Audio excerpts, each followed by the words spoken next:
जय ओम विष्णुपाद परमहंस परिव्राजकाचार्य अष्टोत्तर शतश श्रीमद् अभय चरणारविंद भक्ति वेदांत स्वामी श्रील प्रभुपाद की जय। इस्कॉन बीबीटी संस्थापक आचार्य जगत गुरु श्रील प्रभुपाद की जय। जय ओम विष्णुपाद परमहंस परिव्राजकाचार्य अष्टोत्तर शतश श्रीमद् श्रील भक्ति सिद्धांत सरस्वती ठाकुर प्रभुपाद की जय। अनंत कोटि वैष्णव वृंद की जय। नमाचार्य श्रील हरिदास ठाकुर की जय। प्रेम से कहो श्री कृष्ण चैतन्य प्रभु नित्यानंद श्री अद्वैत गदाधर शिवासादि गौर भक्त वृंद की जय। श्री श्री राधा कृष्ण गोपीनाथ श्याम कुंड राधा कुंड गिरी गोवर्धन धाम की जय। ब्रजभूमि वृंदावन मथुरा धाम की जय। नवदीप मायापुर धाम की जय। पुरुषोत्तम क्षेत्र जगन्नाथ पुरी धाम की जय। श्री श्री जगन्नाथ बलदेव सुभद्रा सुदर्शन की जय। श्री श्री राधा मदन मोहन की जय। श्री श्री गौरताई की जय। गंगा मैया की जय। यमुना मैया की जय। भक्ति देवी की जय। श्रीमती तुलसी महारानी की जय। हरि नाम संकीर्तन यज्ञ की जय। हरे कृष्ण महामंत्र की जय। ग्रंथराज श्रीमद् भागवतम की जय। Srila Prabhupada transcendental book distribution की जय। संवेद गौर भक्त वृंद की जय। पिताई गौर प्रेमानंद हरि हरि बोल। All Gaurish assembled devotees Hare Krishna. All Gaurish assembled devotees Hare Krishna. All Gaurish assembled devotees Hare Krishna. All Gaurish Shri Guru and Gauranga. All Gaurish Shri Prabhupada Jagat Guru Shri Prabhupada की जय।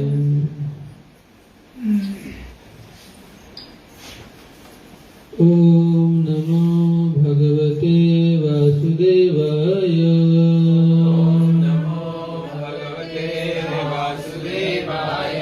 ओम नमो भगवते वासुदेवाय।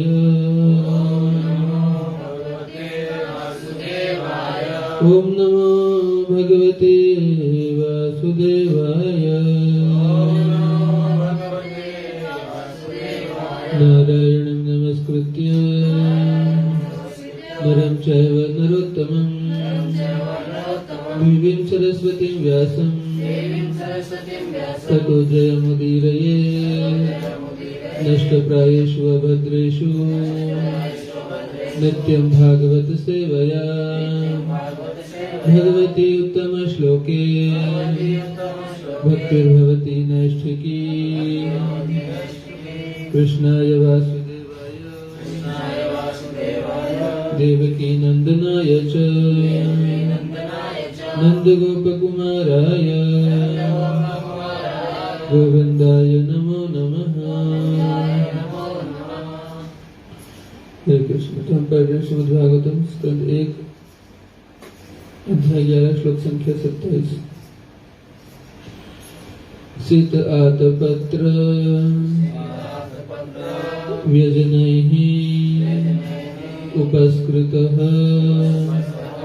प्रसूना वर्षैः अभिवर्षितः कथि पिशङ्गवासः वनमालया बभौ घनः यथा अर्क उडुप चाप वैद्युतैः सितातपत्र व्यजनैरुपस्कृतः प्रसूनवर्षैरभिवर्षितः पथि पिशङ्गवासा वनमालया बभौ घनो यथार्कोडुपचाप वैद्युते। सितातपत्र व्यजनैरुपस्कृतः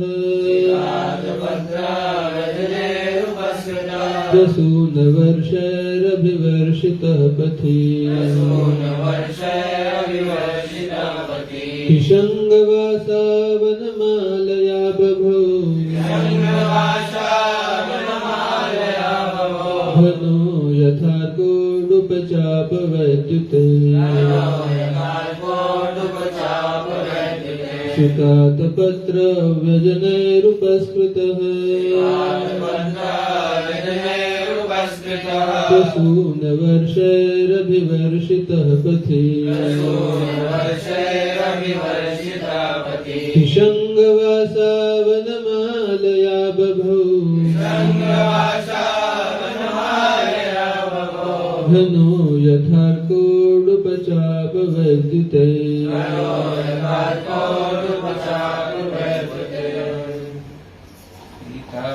पत्राव्यजनेरुपस्कृतः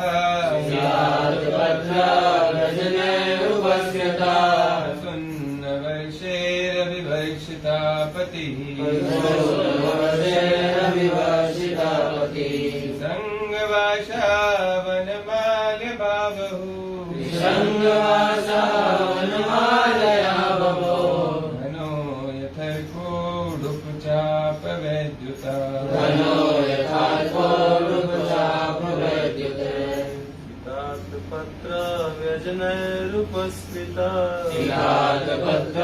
व्यजनैरुपस्कृता प्रसूनवर्षैरभिवर्षिता पति संगवासा वनमालया बभौ घनो यथार्कोडुपचापवैद्युते चितातपत्राव्यजनेरुपस्कृतः प्रसूनवर्षे अभिवर्षितः पथि संगवासा वनमालया बभौ घनो यथार्कोडुपचापवैद्युतः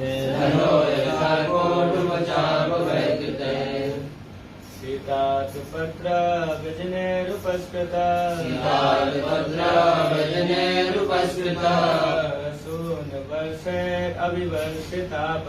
प्रसूनवर्षैरभिवर्षिता पथि संगवासा वनमालया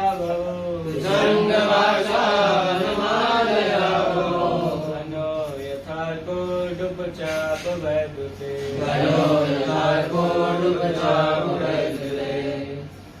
माताजी चितातपत्राव्यजनेरुपस्कृतः प्रसूनवर्षैरभिवर्षितः पति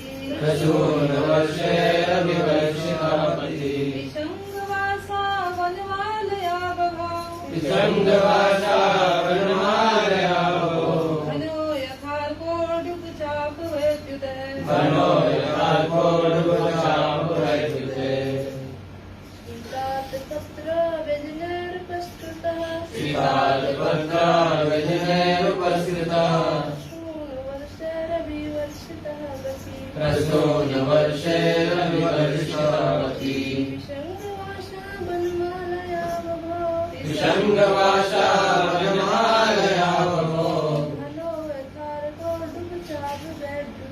घनो यथार्कोडुपचापवैद्युते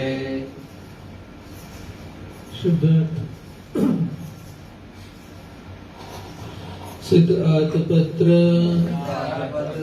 श्वेत छाता व्यजनैः चामर से उपस्कृतः झला जाकर प्रसून फूलों की वर्षैः वर्षा से अभिवर्षितः आच्छादित होकर पथि मार्ग पर पिशंगवासः पीताम्बर से वनमालया फूलों के हारों से बभौ हो गया घनः बादल यथा इस प्रकार अर्क सूर्य उडुप चंद्रमा चाप इंद्रधनुष वैद्युते बिजली से।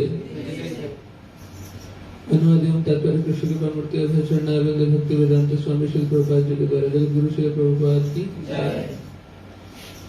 अनुवाद इस प्रकार है।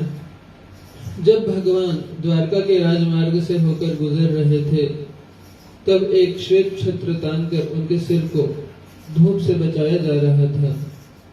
श्वेत पंखों वाले पंख चमर अर्धवृत्त आकार में झल रहे थे और मार्ग पर फूलों की वर्षा हो रही थी। पीतांबर तथा फूलों के हार से वे इस प्रकार प्रतीत हो रहे थे मानो श्याम बादल एक साथ ही सूर्य, चंद्रमा, बिजली तथा इंद्रधनुष से घिर गया हो। एक बार दोहरा सकते हैं।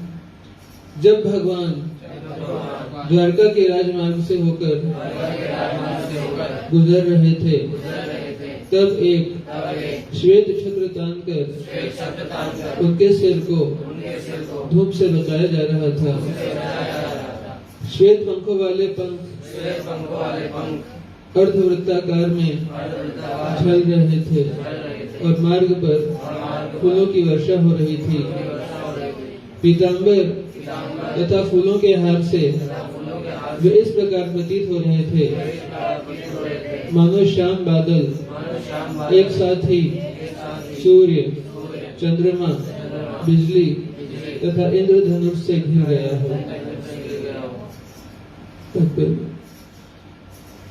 सूर्य, चंद्रमा, इंद्रधनुष तथा बिजली एक साथ आसमान में कभी प्रकट नहीं होते। सूर्य के रहने पर चांदनी नगण्य बन जाती है और यदि बादल हो तथा इंद्रधनुष उगा हो तो फिर बिजली नहीं चमकती। भगवान के शरीर की कांति वर्षा ऋतु के नवीन बादल जैसी है। उनकी तुलना यहाँ पर बादल से की गई है।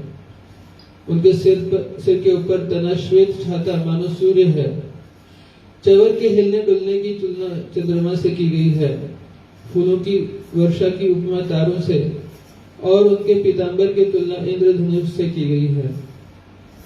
अतएव आकाश की ये सारी गतिविधियां कभी भी एक साथ घटित नहीं हो सकती और तुलना द्वारा समंजित नहीं की जा सकती।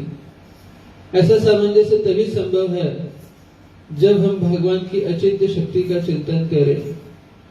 भगवान सर्वशक्तिमान है और उनकी उपस्थिति में कोई भी असंभव बात उनकी अचिंत्य शक्ति से संभव बनाई जा सकती है। लेकिन द्वारका के मार्गों से उनके गुजरते समय जो स्थिति उत्पन्न हुई वह सुंदर थी और उनकी तुलना प्राकृतिक घटनाओं के वर्णन के अतिरिक्त अन्य किसी वस्तु से नहीं की जा सकती। ओम अज्ञानतिमिरान्धस्य ज्ञानाञ्जनशलाकया चक्षुरुन्मीलितं येन तस्मै श्रीगुरवे नमः। श्रीचैतन्यमनोभीष्टं स्थापितं येन भूतले स्वयं रूपः कदा मह्यं ददाति स्वपदान्तिकं। वन्देऽहं श्रीगुरो श्रीयुतपदकमलं श्रीगुरुन् वैष्णवांश्च श्रीरूपं साग्रजातं सहगण रघुनाथान्वितं तं सजीवं साद्वैतं सावधूतं परिजनसहितं कृष्ण चैतन्य देवं श्रीराधा कृष्ण पादान् सहगण ललिता श्री विशाखान्वितांश्च। हे कृष्ण करुणा सिंधो दीनबंधो जगत्पते गोपेश गोपिका कांत राधा कांत नमोस्तुते। तप्त कांचन गौरांगी राधे वृंदावनेश्वरी वृषभानुसुते देवी प्रणमामि हरिप्रिये। वाञ्छाकल्पतरुभ्यश्च कृपा सिन्धुभ्य एव च पतितानां पावनेभ्यो वैष्णवेभ्यो नमो नमः। जय श्री कृष्ण चैतन्य प्रभु नित्यानंद श्री अद्वैत गदाधर श्रीवासादि गौर भक्तवृंद। हरे कृष्णा कृष्णा कृष्णा हरे हरे हरे राम राम राम हरे हरे। नमो विष्णुपादाय कृष्णप्रेष्ठाय भूतले श्रीमते भक्तिवेदांत स्वामिनिति नामिने। नमस्ते सरस्वती देवे गौरवाणी प्रचारिणे निर्विशेष शून्यवादी पाश्चात्य देश तारिणे।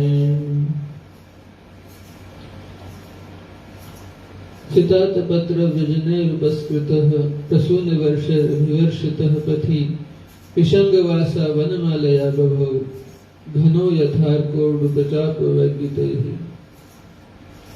तो यहाँ पर भगवान की अचिंत्य शक्ति का वर्णन है जैसे भगवान का वो दृश्य किस तरह से है, तो ये मेडिटेशन का विषय है ये दृश्य।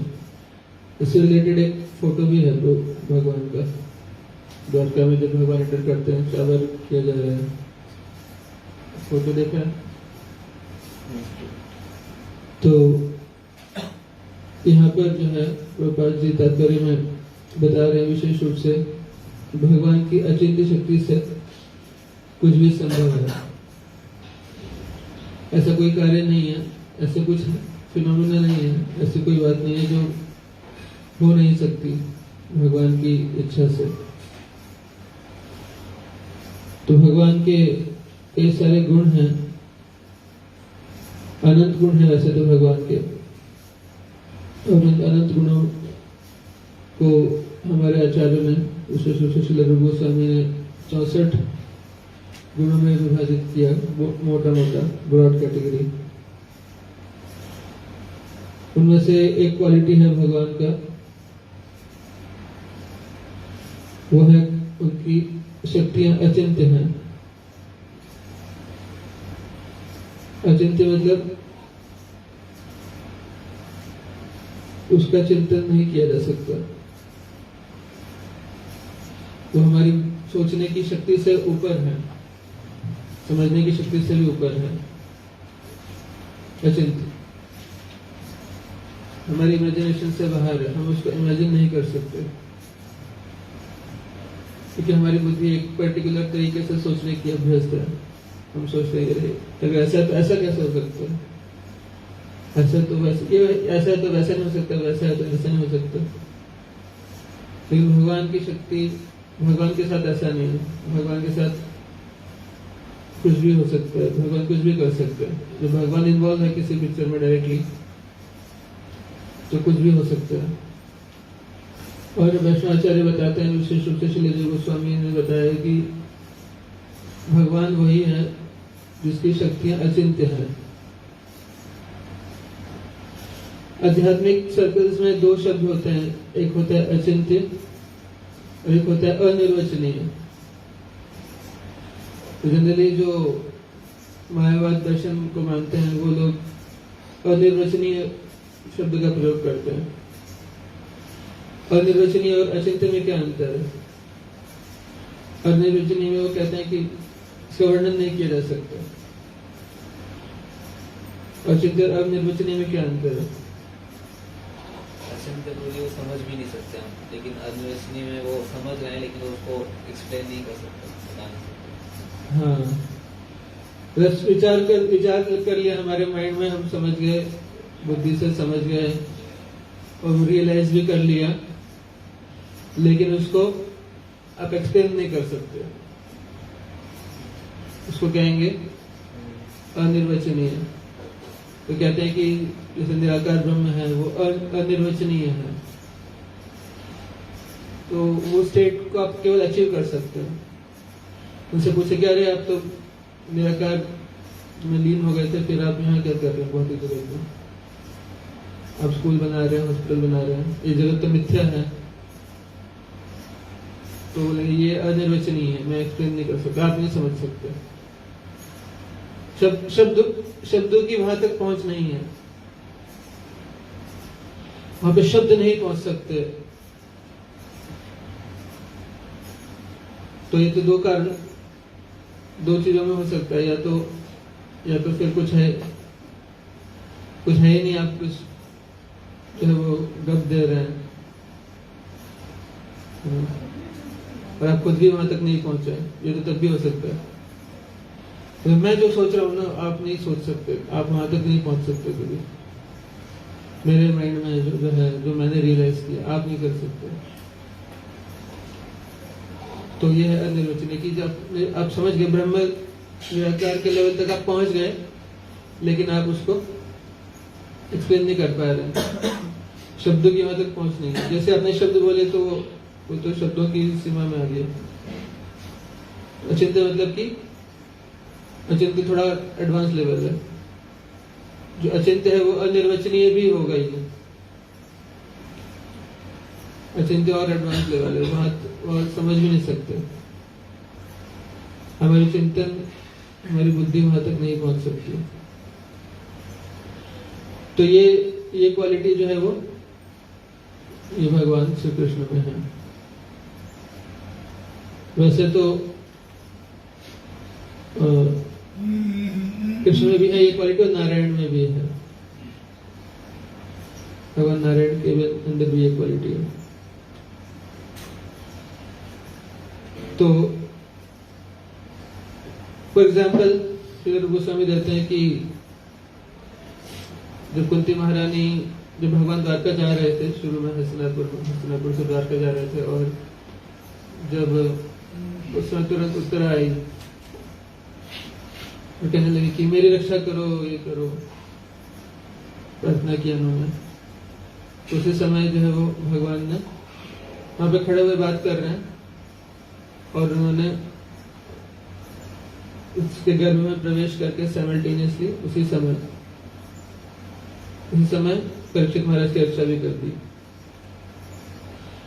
और बता रहे हैं कि हाँ हो गया, आपका काम हो गया, पता भी नहीं चला किसी को। और इसीलिए बताया गया कि परीक्षित महाराज ने गर्भ के अंदर भगवान को देखा, भगवान के दर्शन किया था। तो ये बहुत सारी इस तरह से कई सारी भगवान लीलाएं करते हैं। जिसे एग्जाम्पल देते हैं कि भगवान जो है वो एक बहुत ही अद्भुत लीला भगवान ने जो किया जब ब्रह्म विमोहन लीला के समय पे,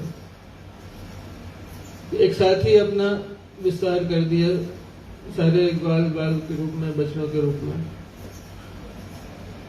और इतना अद्भुत था ये ब्रह्मा जी भी नहीं पहुंच पाए वहां तक, कैसे हो रहा है। और जब ब्रह्मा जी को अपनी गलती का एहसास हुआ, ब्रह्मा जी ने प्रार्थना किया, प्रभु क्षमा कर दीजिए, क्या हो रहा है मुझे समझ नहीं आ रहा। तो ब्रह्मा जी ने, तो भगवान ने अपने सबको प्रकट किया, सारे रूप सारे भगवान ही थे, और देखा कि चतुर्भुज नारायण रूप थे और सबने फिर सबकी स्तुति कर रहे थे। काल और नाना प्रकार की शक्तियां जो है, 16 प्रकार की जो भगवान की शक्तियां, सारी शक्तियां भगवान के हर एक स्वरूप की पूजा कर रही थी, और काल भी था उसमें, सब कुछ था। तो बहुत सारी चीजें हैं। तो ये भगवान की अचिंत्य शक्तियां हैं। तो ऐसा कोई भी कार्य नहीं है जो भगवान नहीं कर सकते। और भी कई सारे एग्जाम्पल्स देते हैं श्री रूप गोस्वामी। कोई कॉमन व्यक्ति ऐसा नहीं कर सकता, तो भगवान ही कर सकते हैं। ऐसे ऐसे अद्भुत विलक्षणता है भगवान करते हैं। तो जैसे एक एग्जाम्पल यहाँ पर भी है, इसी श्लोक में भगवान कह रहे हैं कि एक साथ सूर्य, चंद्रमा, बिजली, तारे, ये सब एक साथ प्रकट नहीं हो सकते आकाश में। कभी देखा है? सूर्य भी है आकाश में, बिजली भी, चंद्रमा भी, बादल भी, तारे भी दिख रहे हैं। जब सूर्य दिखता है तो तारे नहीं दिखते, जब सूर्य रहता है तब तारे दिखते हैं, लेकिन यहाँ पे दिख रहे हैं। अगर आप स्पेस में जाएंगे, प्रभु जी हम स्पेस में जाएंगे तो वहां पे तो दिख जाएंगे, सूर्य और तारे एक साथ ही दिख जाएंगे स्पेस में, लेकिन वहां बिजली नहीं दिखेगी आपको, बादल नहीं दिखेंगे। जिस तरह जो विजन हम यहाँ देख रहे हैं वैसे नहीं दिखेगा। तो भगवान की उपस्थिति में लेकिन साइमल्टेनियसली सब चीजें हो सकती हैं। एक और एग्जांपल है कि जैसे भगवान के अलग अलग भक्त हैं, भगवान के अलग अलग भक्त अलग अलग मोड में अलग अलग जगह पर रहते हैं। तो एक साथ भगवान सारे भक्तों को सारे रसों का आस्वादन करवाते हैं। जैसे कि जब भगवान श्री कृष्ण बलराम कंस के जो स्टेडियम था, स्टेडियम में प्रविष्ट हुए रेसलिंग मैच के लिए, तो उस समय क्या क्या देखा लोगों ने? अलग अलग भक्तों ने, अलग अलग रस के लोगों ने अलग अलग रसों का आस्वादन किया एट द सेम टाइम। तो कहते हैं मल्लानाम अश्वनीर नृणाम नरवरो स्त्रीणाम स्मरो मूर्तिमान गोपानाम सुजनाम असत्तो क्षितिभुजाम शास्त्रस्व पितृ शिशु मृत्युर्भुज पते विराट अविदुषाम तत्वम परम योगिनाम कृष्णेना परदेवते विदितो रंगम गतः साग्रतः। कि जो मल्ल जो युद्ध करना था जिनसे उनको कैसा लगा, भगवान का शरीर तो बिल्कुल वज्र के समान कठोर है, स्ट्रॉन्ग है भगवान। और जितने राजा उपस्थित उनको लगा कि ये तो बहुत महान राजा है, नरों में श्रेष्ठ। और स्त्री नाम स्मरो मूर्तिमान, स्त्रियों को लगा कि ये साक्षात कामदेव के समान है। और गोप जो थे, गोप बाल जो थे, उनको क्या लगा, ये तो हमारे अपने हैं। और असताम क्षितिभुजाम शास्त्रस्व पितृ शिशु। तो अलग अलग भक्तों को कहने का मतलब ये है कि अलग अलग रसों का आस्वादन हुआ।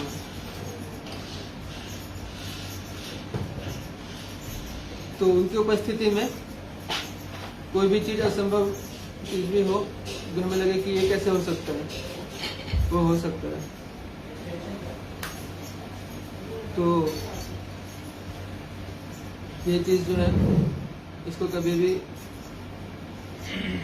स्पेशली एक भक्त को इसको इग्नोर नहीं करना चाहिए। एक बार देखा जाता है कि डिवोटी भी जो है वो हताश हो जाता है, निराश हो जाता है। ऐसा लगता है ऐसे कैसे होगा, ये कैसे होगा, वो कैसे होगा, ये तो हो ही नहीं सकता। तो अगर हमारा पेट भगवान पर है और भगवान से हम प्रार्थना करें तो कुछ भी हो सकता है। बस उतना लेवल का शरणागति हमें डेवलप करना पड़ेगा भगवान से। उस लेवल की शरणागति का भाव विकसित करना पड़ेगा। भगवान की शरण हम लेते हैं तो कुछ भी हो सकता है, भगवान कुछ भी कर सकते हैं। ऐसी कोई परिस्थिति नहीं है, ऐसी कोई परिस्थिति नहीं है जब सब खत्म हो जाए, हमारा लॉस हो जाए, ऐसा कोई परिस्थिति नहीं है।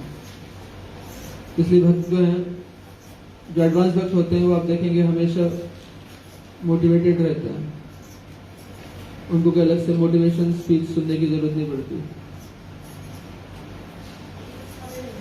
तो रियल मोटिवेशन क्या है? रियल मोटिवेशन ये है कि अपने आप को भगवान से कनेक्टेड समझना। अगर हम भगवान से कनेक्टेड अपने आप को देख रहे हैं तो फिर कुछ भी पॉसिबल है। भगवान में इनफिनिट पॉसिबिलिटीज है। तो म्यूचुअली कॉन्ट्राडिक्टरी चीजें, श्री गोस्वामी कहते हैं कि म्यूचुअली कॉन्ट्राडिक्टरी चीजें भी जो होती हैं, भगवान की कृपा से वो सब पॉसिबल है। क्यों, ऐसा क्यों? साइंटिस्ट होते हैं या फिलोसोफर होते हैं, भगवान को समझने का प्रयास करते हैं, बट पॉइंट ये कि हम भगवान को समझ नहीं सकते। अगर भगवान को पूरी तरह से समझ गए, इसका मतलब क्या होगा? इसका मतलब ये कि आप बुद्धि से आप समझ गए भगवान को, तो आपकी बुद्धि फिर सुप्रीम हो गई। तो हमारी बुद्धि सुप्रीम है ना, तो बुद्धि की पूजा करनी चाहिए, भगवान की पूजा क्यों करें? अगर भगवान को देख लिया आपने, भगवान को इन टोटलिटी आपने देख लिया, जिसका मतलब क्या है कि हमारी आंखें जो है वो इस लेवल तक पहुंच गई, तो हमारी आंखें फिर भगवान हो गई। भगवान की बात आपको समझ में आ गई पूरी तरीके से, उसका मतलब क्या है? भगवान की बात भी पूरी समझ में नहीं आती, लेकिन भगवान कहते हैं कि अगर कोई मुझे तत्वतः जानना चाहता है तो वो भक्ति से जान सकता है। तो तत्वतः जानना, तो उसको कैसे समझेंगे? तो भगवान की भक्ति में जाना थी भगवान विश्वास में तत्वतः। दूसरी तरफ ये भी कह रहे हैं कि भगवान की शक्ति अचिंत्य है, तो उसको कैसे समझे? तत्वतः मतलब फिर टोटलिटी पूरा जान गए, इन टोटलिटी? ये कैसे समझेंगे? क्या सच है? जो भक्ति करते हैं भगवान उनको फिर जन्माते हैं, जितना भगवान चाहते हैं उतना वो उसको रिवील करेंगे। वो अपने से तो नहीं जान पाएगा, लेकिन जो भक्ति करेगा तो भगवान से प्रसन्न होकर के उसको रिवील करेंगे, तो उतना वो जानना शुरू कर देगा। क्या क्या रिवील करेंगे भगवान?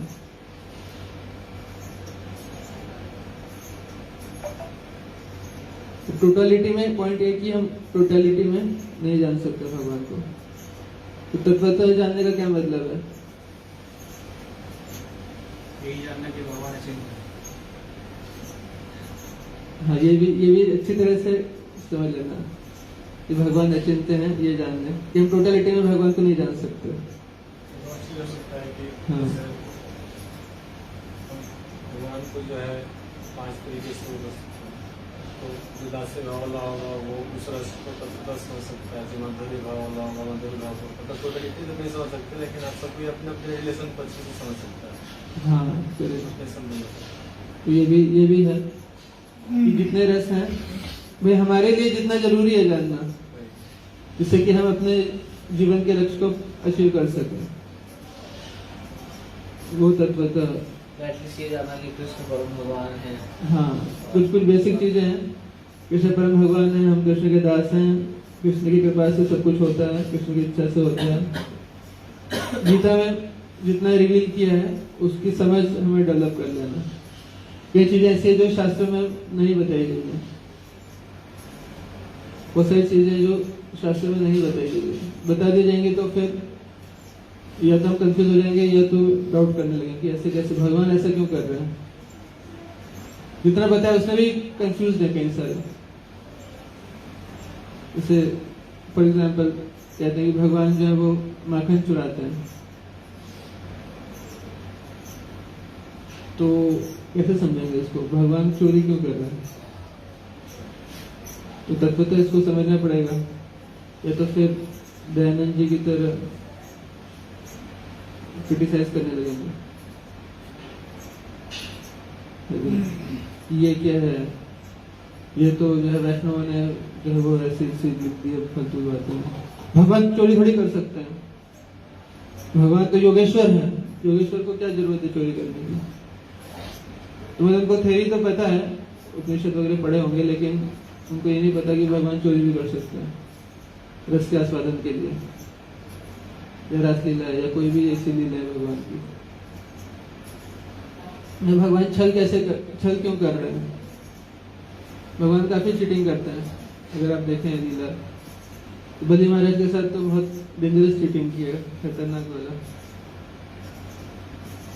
तो कोई सोच भी नहीं सकता कि ये इस तरह का एक गेम पलट देंगे, और फिर भी जो है वो उनके भक्त बने हुए लोग, ये समझ नहीं आता। तो बलि महाराज को जब चीटिंग कर रहे थे भगवान, तो पहले तो नॉर्मल ब्रह्मचारी का वेश धारण करके अपना सुंदर रूप दिखाया और आकर्षित किया कि बात लोग सुने उनकी, और उसके बाद बलि महाराज का गुणगान किया, और उनका ही नहीं केवल उनके पूरे कुल का गुणगान किया, यहाँ तक हिरण्यकशिपु का भी गुणगान किया, जिनसे उन्होंने लड़ाई करके उनको मारा था। तो हिरण्याक्ष वो था, मतलब आप ऐसे कुल में बने जिसमें हिरण्याक्ष आए। तो हिरण्याक्ष से जब वराह ने युद्ध किया, तो हालांकि हिरण्याक्ष मर गया, लेकिन वो हारे नहीं, हार तो विष्णु की हुई। तो लिटरली हार वहां पे भगवान की कहीं ना कहीं देखा जाए, क्योंकि हिरण्याक्ष से जब लड़ाई हुई थी तो भगवान की गदा गिर गई थी नीचे, भगवान की गदा गिर गई और हिरण्याक्ष ने बोला उठाओ गदा, उठाओ। तो ये तो नीचे हो गया ना एकदम से। फिर सेकेंड लेवल पे दोबारा फिर उन्होंने गदा उठाई भगवान ने, फिर लड़ाई किया, फिर हिरण्याक्ष की गदा गिरी। ये सब चीजें हुई कई बार। तो पहले तो भगवान की गदा गिर गई उसने, लेकिन वो चाहता तो अटैक कर सकता था, लेकिन उसने धर्म के सिद्धांतों को पालन करते हुए जो है वो युद्ध किया। और फिर जब हिरण्याक्ष की मृत्यु भी हुई तो उसके चेहरे पे जो एक्सप्रेशन था, उसका क्रोध जो था वो शांत नहीं हुआ था। तो भगवान ने अपने आप को हारा हुआ ही समझा उस समय कि ये जीता है, हम हारे हैं।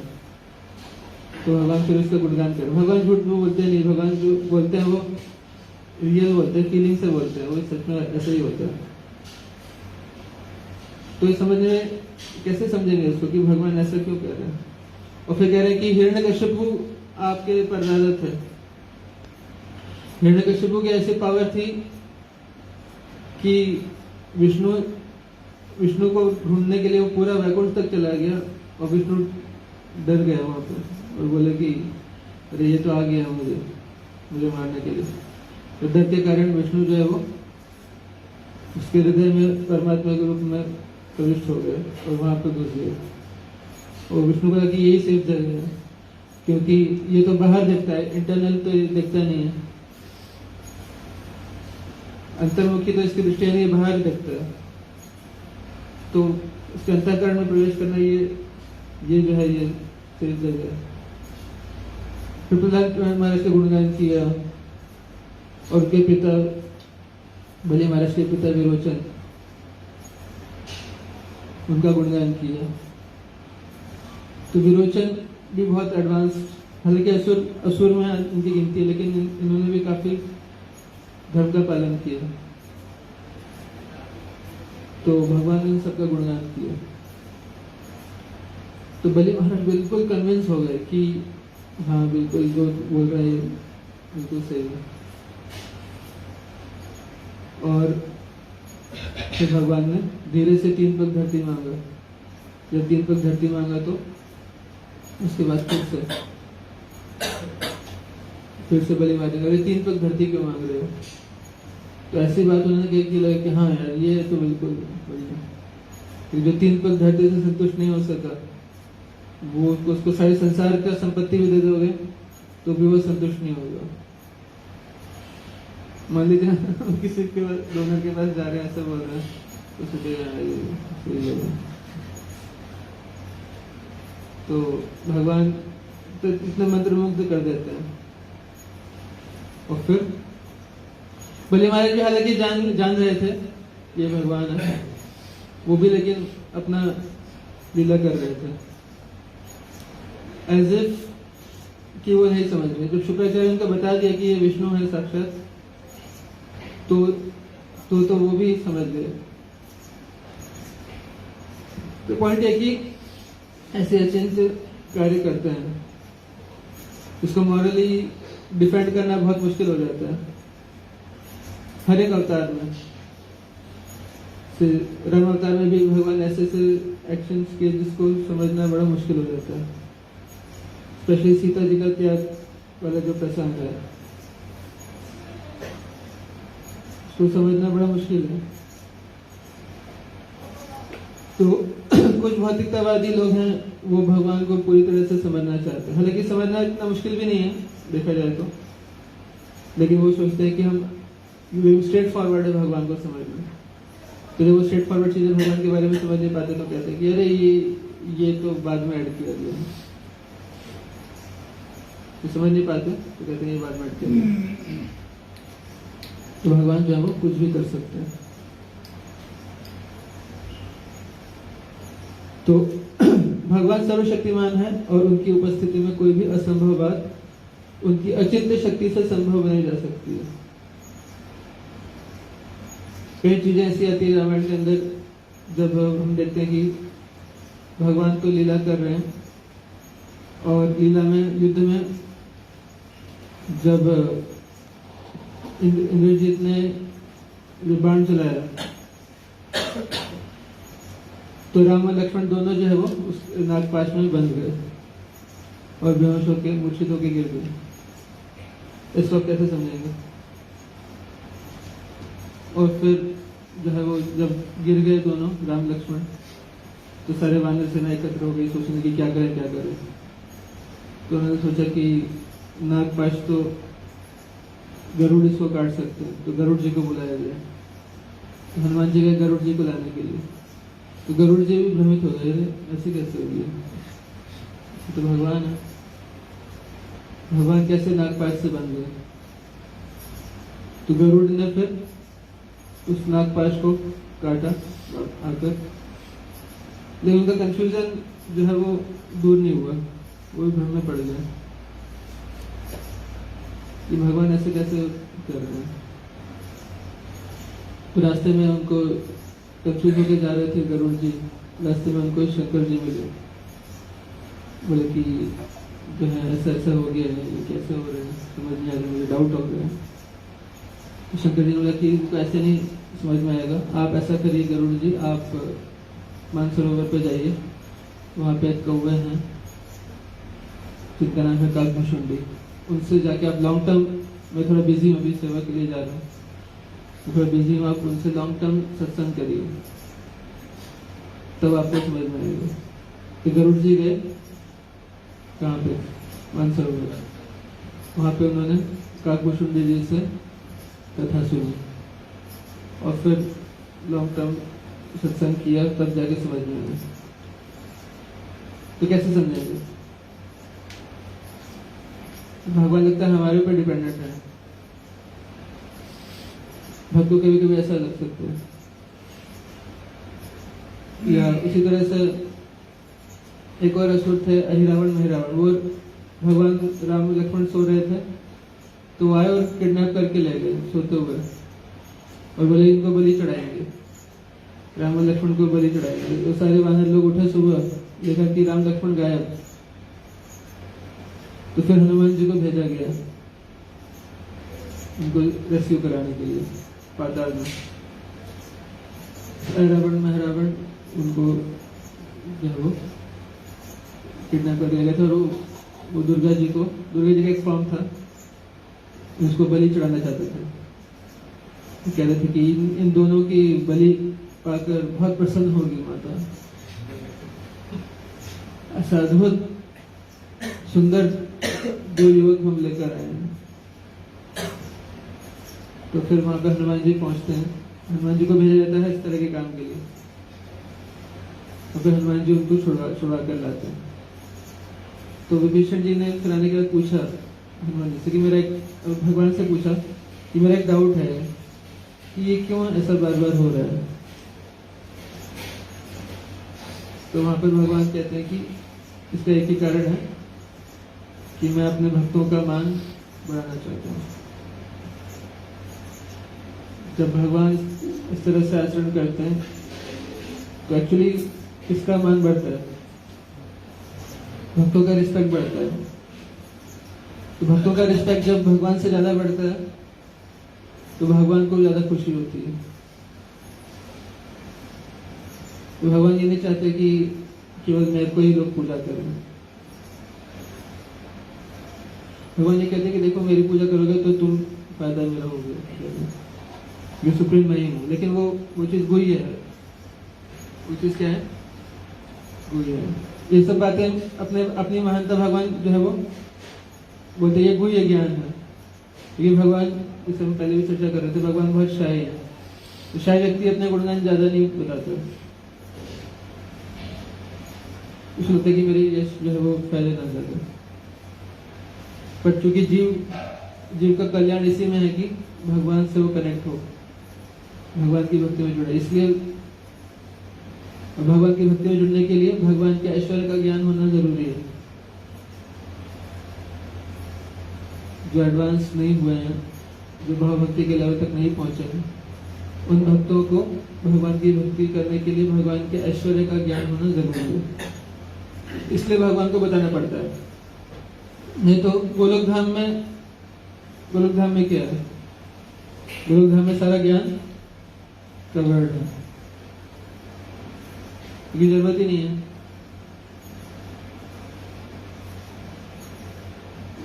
तो भगवान की जो है ये अचिंत्य शक्तियां हैं, और हम ये कह रहे हैं कि जब भगवान को हम तत्वतः जान सकते हैं भक्ति के द्वारा, तो इसका मतलब यही है कि जितना हमारे लिए जानना जरूरी है, जितना जानने से हम अपने स्वरूप में स्थित हो सकते हैं, जितना जानने से हम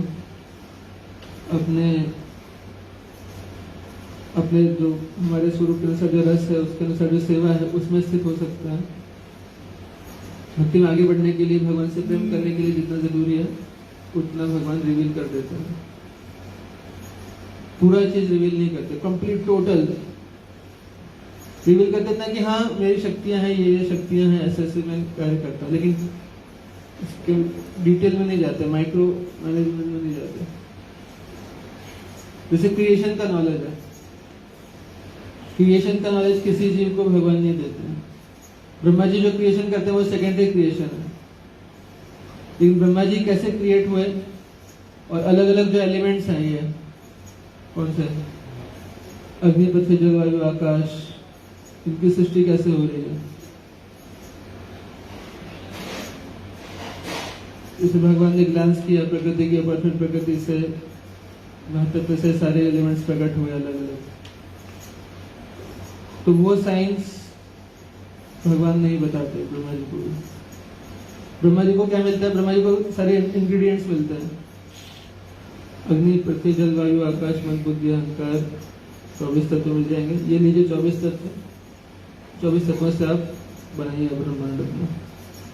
तो ब्रह्मा जी फिर सारी सृष्टि बनाते हैं, लेकिन वो एलिमेंट्स कैसे बनाना है ये ज्ञान भगवान नहीं देते हैं। इसे कई सारी चीजें, तो ये है भगवान की अचिंत्य शक्ति। तो पॉइंट ये है कि भगवान की अचिंत्य शक्ति में आपको फेथ करना होगा, और फेथ करके भक्ति की प्रोसेस को फॉलो करेंगे तो रियलाइजेशन भी होगा। और फेथ नहीं करेंगे, हम सोचेंगे कि पहले हमें समझ में आना चाहिए फिर ही हम करेंगे, पूरा समझ में आना चाहिए, पूरा समझ में कभी नहीं आएगा। थोड़ा बहुत समझ में आ जाएगा जितना आपके लिए जरूरी है। इवन भौतिक सब्जेक्ट भी हमें पूरा समझ में कहाँ आता है, भौतिक सब्जेक्ट ही नहीं आता समझ में। उतना समझ में आ जाए जिससे आप पास हो जाओ, मार्क्स आ जाए आपके, उतना काफी है। कट ऑफ पार कर जाओ उतना काफी है, इसमें कट ऑफ है, इतना समझ में आ जाएंगे तो आप आगे बढ़ जाएंगे। तो ये कुछ बेसिक चीज है, जैसे भगवान भक्तवत्सल है, परम भगवान है, उनकी शक्तियां हैं, भौतिक शक्ति, आध्यात्मिक शक्ति, गीता भागवतम में जितना बताया गया उतना समझ में आ जाए काफी। पूरा टोटली सब कुछ ये सब पॉसिबल है। तो ये है भगवान की अचिंत्य शक्ति। ठीक है, तो यहीं पे हम विराम देंगे। कोई प्रश्न है किसी का?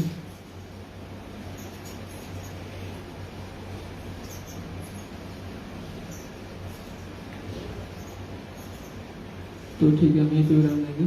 जगत गुरु श्री प्रभुपाद की